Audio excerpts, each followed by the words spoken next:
Avant de parler des tissus nerveux, sachez que le système nerveux est divisé en deux parties, le système nerveux central et le système nerveux périphérique.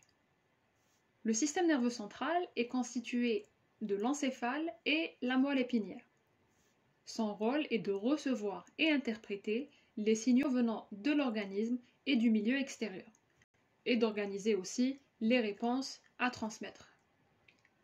Le système nerveux périphérique est constitué des nerfs, des ganglions et des fibres nerveuses.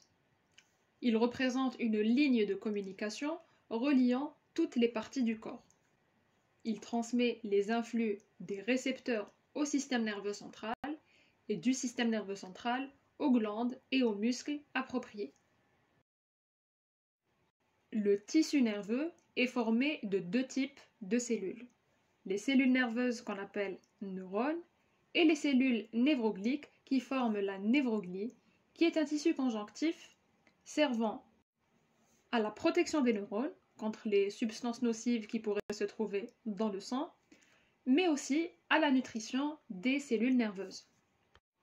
Les neurones ou cellules nerveuses sont constitués d'un corps cellulaire, appelé également péricaryon ou soma.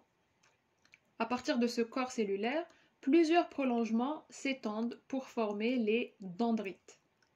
On retrouve également un axone et à son extrémité, il existe des ramifications qui constituent l'arborisation terminale. Les neurones possèdent deux propriétés fondamentales, l'excitabilité et la conductivité. L'excitabilité, c'est la capacité à réagir à un stimulus et à le convertir en un flux nerveux. La conductivité, c'est la capacité de propager et de transmettre cet influx nerveux. Il faut savoir que l'influx nerveux va toujours des dendrites à l'axone, à travers la cellule. Il est cellulipède dans les dendrites et cellulifuge dans l'axone. Cellulipède signifie qu'il se dirige vers la cellule et cellulifuge veut dire qu'il s'éloigne de la cellule.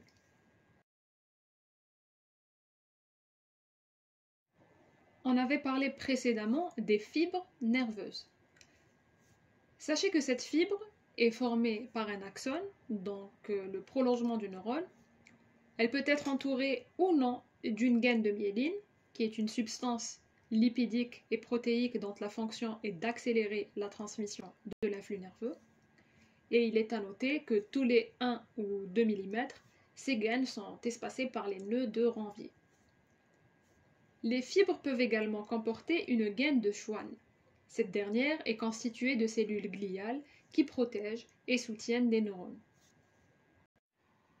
Donc en fonction de la présence ou l'absence de ces gaines, les fibres nerveuses sont classées en fibres nerveuses avec gaine de myéline et gaine de Schwann.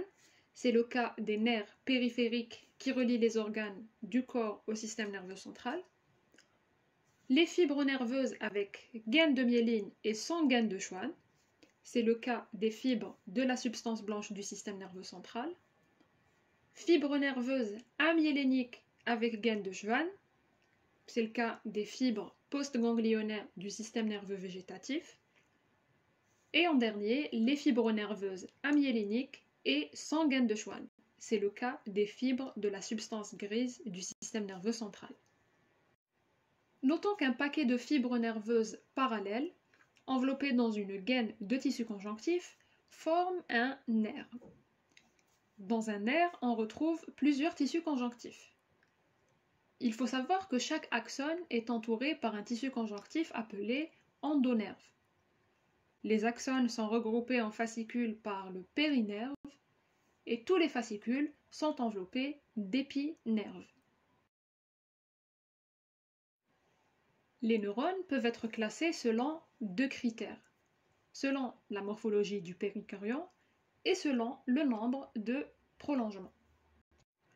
En fonction du corps cellulaire, un neurone peut être polyédrique, sphérique, pyramidal, fusiforme ou encore piriforme.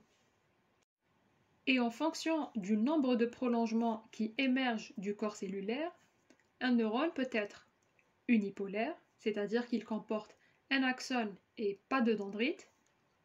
Il peut être bipolaire, il comporte un axone et une dendrite. C'est le cas par exemple des neurones bipolaires de la rétine. Les neurones peuvent être également pseudo-unipolaires, comportant un prolongement unique qui est court, qui émerge du corps cellulaire et se divise en dessinant un neurone en T. C'est le cas par exemple des neurones du ganglion rachidien. Comme les neurones peuvent être multipolaires avec plusieurs dendrites et un seul axone qui peut être lent ou court. Il existe différentes variétés de synapses dans le système nerveux. Pour rappel, les synapses sont les zones situées entre deux neurones et assurant la transmission des informations d'un neurone à un autre. Une synapse est formée de trois parties: le neurone présynaptique, la fente synaptique et la cellule postsynaptique dont la membrane comprend les récepteurs pour les neurotransmetteurs.